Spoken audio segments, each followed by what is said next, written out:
So goals and habits are actually best friends in disguise. It's not versus. Game changer. YouTube, what it do? What's up? What's up? Oh, all right, we back. Let me zoom in a little bit. There you go. Let's get to it. Here it is Monday. Currently on the road, as you see.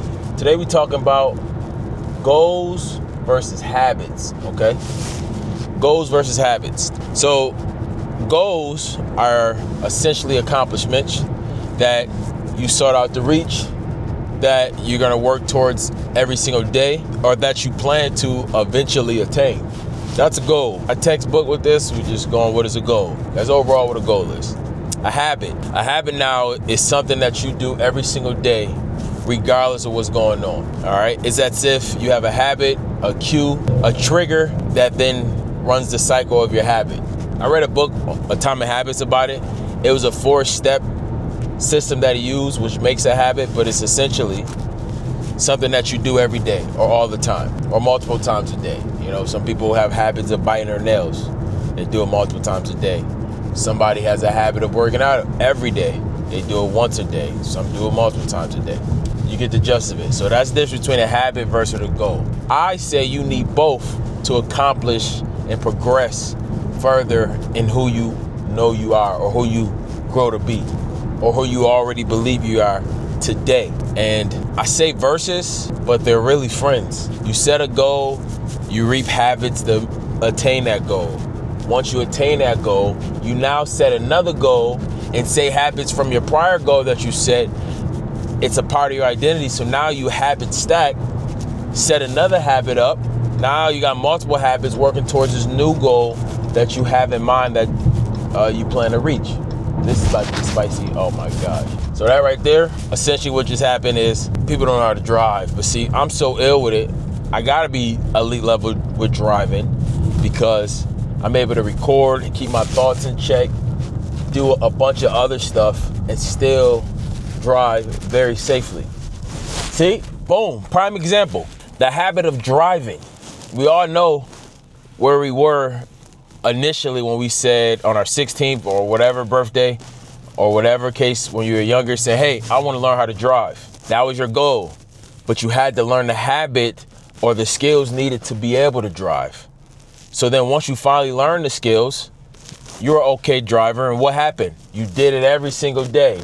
You drive every day, every single day, or multiple times a week, to the point where it become unconscious because the habit is built up of you being able to drive without you even noticing or thinking about it. Like, let me look over my shoulders when I turn right or left.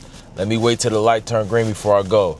Let me give courtesy and space as somebody's beside me driving. If they're going too fast, to slow down to make that turn safely, or if they're going too slow, to speed up to create more space. All that stuff comes from a habit, a goal being set, I want to drive, and then a habit needing to be formed, which is learning how to drive to accomplish that goal to driving. And then now it's like, okay, I now want to drive a stick shift now.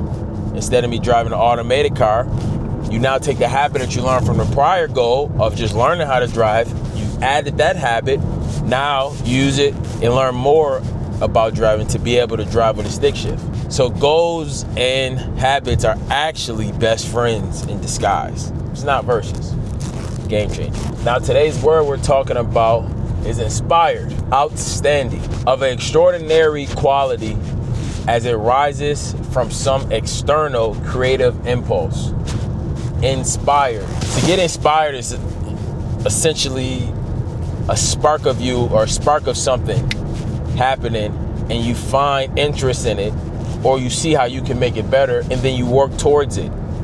Now, you got inspired from, say, how somebody rocked their outfit, but you feel like you rock it a different way or a better way or your way. You feel inspired by a style of car you see, but you know the paint job, you'll change yours to this way and go forth. Being inspired is a great gift to have and to understand, but not copying, all right? Don't be no copycat unless it's warranted. Like, there's some coaches out there who say, hey, copy me verbatim, word for word, bar for bar, then that's okay.